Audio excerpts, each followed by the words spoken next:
Sir, Priyanka चतुर्वेदींनी एक tweet केलंय आणि त्यांनी नमूद केलंय की मला राज्यसभेवर पाठवण्यासाठी ज्यांनी प्रार्थना केल्या त्यांची विशेष आभार मानते.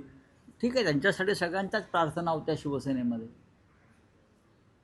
त्या आमच्या सहकारी होत्या.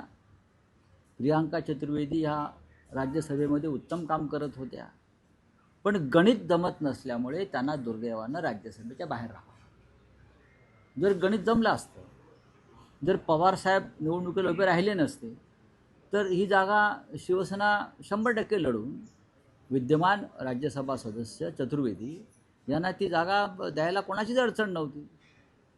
त्याच्यामुळे त्यांच्यासाठी पक्षामध्ये सगळ्यांची इच्छा होती की जागा शिवसेनेने लढावी.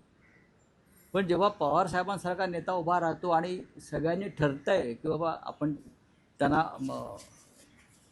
पाठिंबा दिला पाहिजे, आणि तेवढा आकडा शिवसेनेकडे किंवा अन्य कोणत्याही पक्षाकडे नाही, हे सत्य आहे.